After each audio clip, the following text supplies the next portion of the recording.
Can I get mad and do not sin?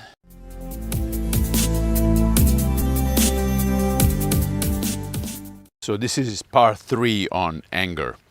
And Paul says something interesting in a letter to the Ephesians. He says, be angry and do not sin. So he's not saying that anger per se is sin. But we got to be careful not to sin. What does that mean?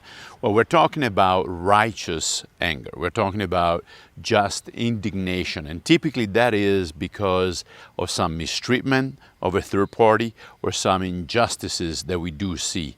And those kind of feeling of anger that boil inside of us are really, again, feelings for justice. When we see a tort or mistreatment of a third party that cannot really help himself, especially those who are kind of underprivileged, then those feelings are good feelings.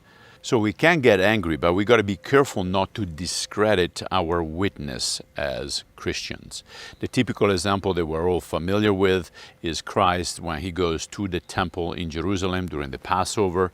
If you recall, you have about 250,000 people that enter into Jerusalem because of the Passover. Most of these people arrive there to pay, one, the temple tax, which was to be paid with a shekel from Tyre. So unless you came from the city of Tyre, you will not have those shekels.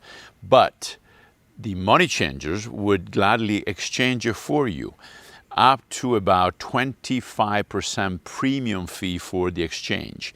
And they were in cahoots with the priests of the temple, obviously, on this. So that was the first thing that kind of irritated Christ. The second thing was actually the sacrifice of the animals. So most of the people bought the animals there because it was kind of a long journey to take animals with them.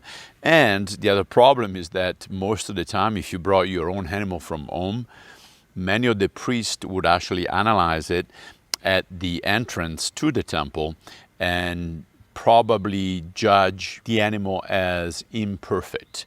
And therefore you were forced to buy an animal from those merchants that were in the court.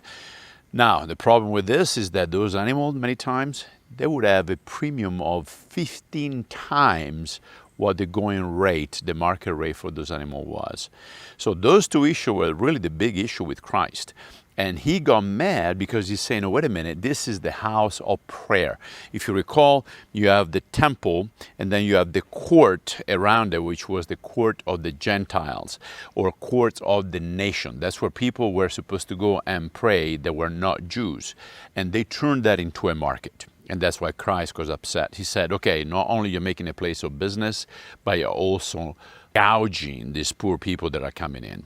So he was taking part of those who could not really help themselves. But I want to read another scripture that most of you perhaps are not familiar with, and it's in 1 Samuel 11. It says, now Nahash the Ammonite, he was the king of the Ammonites, came up and besieged Jabesh Gilead. And all the men of Jabesh said to Nahash, make a covenant with us, and we will serve you.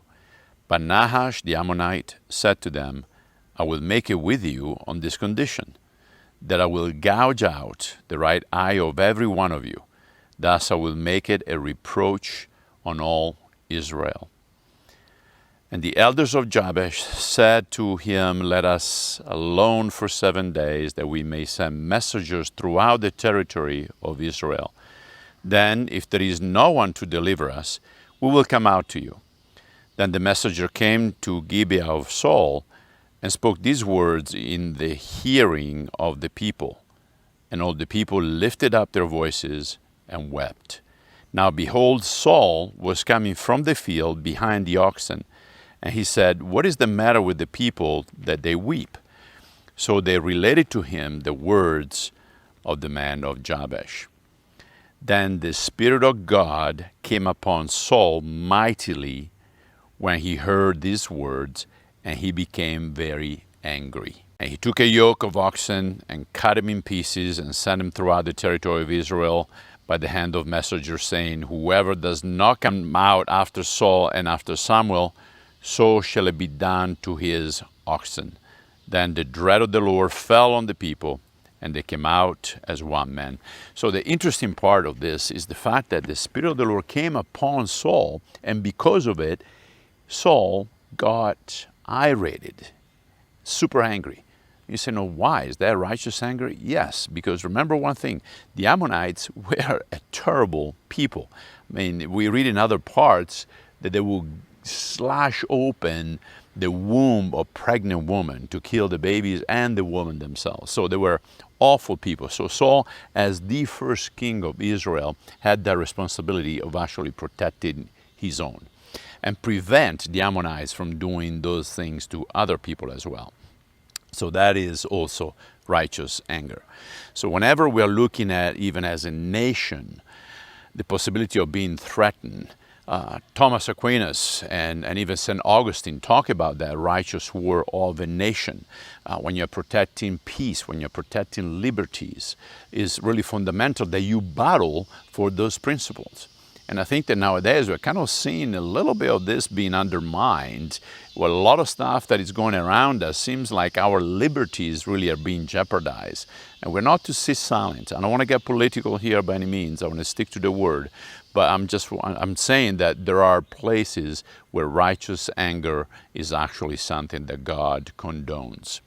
So until next time, keep praying for me. I'm praying for you. I might have a baby here any hours. My daughter-in-law is having contractions right now. They're closer and closer. So let's keep our thumbs up, and I will see you next week.